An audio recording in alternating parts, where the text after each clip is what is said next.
Hey, good morning to everybody. Happy Wednesday. It's Daryl here. It's bright and freaking early. It's 3:30 a.m. here in Connecticut on the East Coast. And yes, I am back. At least you guys should be seeing this on Wednesday, December 7th. Full disclosure, it's actually right now, real time, it's Monday morning, December 5th. I'm doing this in anticipation of my 7-day suspension being over by I got suspended on the November 29th, November 30th for the not actually well to do with the video, the very last video. They didn't take the video down. It's still up. It's still monetized. I'll get more into that. What YouTube's problem was with that video, what I did wrong, and I did violate the guidelines. I really did. And I knew better. I'm going to talk about that. I'm going to talk about my bad feeling about that video and why I felt bad about it. I'm going to talk about how I went to my secondary channel and Staying Clean. I'll put the link for that down below. And I started making videos there. And then I really went and read the fine print. And I decided not to make any videos on that channel. I'm going to talk about that. I'm going to talk about my appeal, which as of today, 4 or 5 days later, still hasn't been answered yet. I'm going to talk about all these things. Let's these videos usually do get decent views because well people I don't know why, but people like when bad things happen. I noticed that whenever something bad happens to me and I talk about it on here, it gets a lot of views. I don't know if that's empathy or sympathy for me, or people saying, yeah, screw him, give it to him good. I don't know, but it gets a lot of views. And then a lot of other YouTubers, creators are interested in suspensions because a lot of times they come up out of nowhere. Let's start at the very beginning. The video I got suspended for to do with was the very last video. It's still on here. It was not taken down. It was not even demonetized. It didn't even get yellow lighted. It's still there. It's still making money. The video is the very last one. Well, it will be the one right before this. I understand Nick Fuentes better after I looked at this adult site. Okay, and the reason I got suspended it has nothing to do with Nick Fuentes. It has nothing to do with what I talked about in that video. Actually, why I got suspended was because I put the link. There's a link that I put to an adult site. Let me talk about that a little bit. That's the only reason. You cannot put links to adult sites in your videos. It is a violation. I assume I haven't checked, but I assume that the link's been taken down. That's probably the one thing they took off the video. I hope they did. Okay, right from the very beginning, when I made that video, this is what really happened with that video. I had two things that I really wanted to talk about. I wanted to talk about that channel, the adult channel, because of the cultural differences. I seriously was amazed by the different sets, especially there's a lot of videos from Colombia. South America, and the ones I saw from the United States, the ones I saw from Europe, and I noticed a lot of differences, mostly with the backgrounds, how the backgrounds were extravagant in Colombia. It was their homes, and they looked amazing with the lighting and everything, and the difference with America. So I was kind of interested in that. I was interested in a lot of the sociological. Seriously, I'm not just another guy saying I just read the articles in Penthouse. That's not it. I really was. Okay. So I had a bad feeling about that video.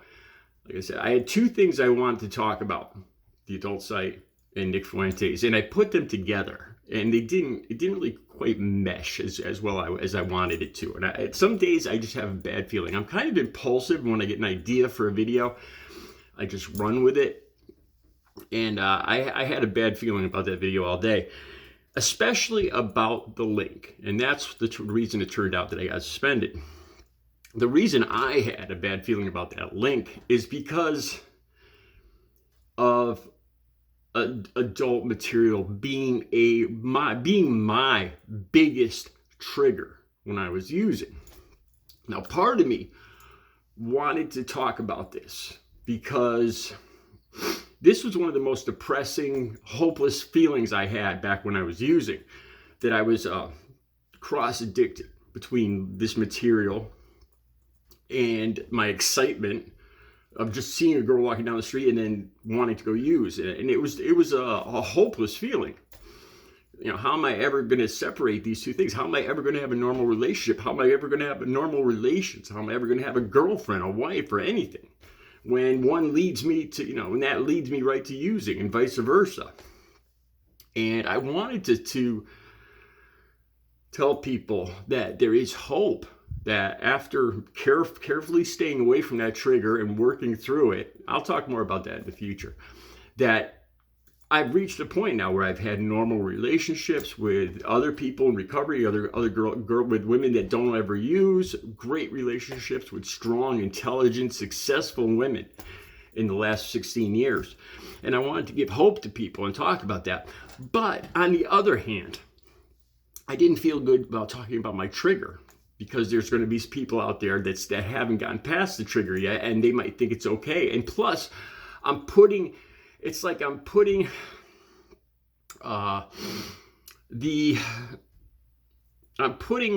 chance for their downfall right in front of them. I'm putting a trigger right in front of them, and that bothered me. I might be okay for me, but there's going to be a lot of other guys out there, or women too, that I'm making this trigger way too accessible. I'm saying, oh, it's okay, I got over it. Here's the link, and that bothered me big time. But once the cat was out of the bag, I didn't know what to do. A lot of times I'll download a video, and all day it'll bother me. Should I take this down? Should I take this down? But it's already out there. And as they say, once something's out on the internet, it's out. And then so the next day, I was suspended because of the link. That was the one main reason. In this description, why I was suspended, it said sometimes, YouTube was saying this, sometimes we make exceptions for these links to adult material. If it's artistic, if it's showing cultural, if it's educational, it's showing cultural, if it's of any cultural worth. If it's not just to excite people to, for gratification, sexual, yada, yada. And it wasn't. So I filed an appeal that Wednesday, November 30th. As of this video, Monday morning, December 5th, they still haven't answered it. I kind of get the feeling that usually when I've appealed before, I got to answer right back. When they say no, bam, right away, within an hour. This time, still no answer. So I kind of think this is what's going to happen. They're probably going to answer me right on the 7th day when my suspension's over, just to make a point. Next time I should read the rules. I should pay a little something for this. They might, if I'm lucky, they might actually remove the strike. And we'll see. If not, I have to be very careful for the next, relatively careful for the next 90 days that I don't violate any copyright. I don't put any more material like that up. Because that'll be another strike. In 2 weeks, third strike, you lose your channel. Let's talk about losing the channel. I sometimes do not read all the fine print. Like I said, I'm still kind of impulsive. I get an idea in my head, like with painting. I come back here, I just start painting, and I just lose myself in it.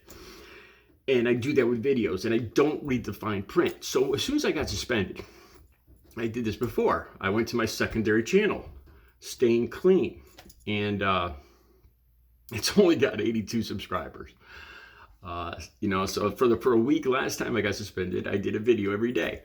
One of them about Nick Fuentes got about 400 something views. The rest got a couple dozen here, a couple dozen there. It's not monetized. It's just something to let my viewers know that nothing happened to me, that I'm still here. I'm going to talk more about that in 1 second too. Okay. Then I read the fine print, and it said, if you do this, if you go to another channel in the attempts to avoid our strike, our punishment, and to subvert our punishment, we could just take down all of your channels and you're done. That scared me. That was like, whoa, man. So that was the day before yesterday. Now, I was only getting like 10 I was making videos for like 10 people, and I don't mind doing that. But I could use my time a little more. I've been actually making, I got two videos, great videos already made. I've been looking into apps. I've been looking into ways to make this channel better. Green screens, voiceovers, different, just more intricate videos. So I thought my time would be better spent instead of just making the same videos over and over for like 10 people, which, you know, I appreciate every viewer, but it would be better spent making this channel better. So I stopped making the videos a day or two ago. Then I read that I could lose both channels if I continued doing this. So I erased all the videos that I made in the last 4 days on that channel just to be on the safe side.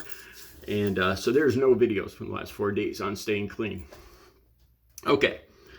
Now, what was the last thing I wanted to talk about? Suspension. I'm trying to remember now.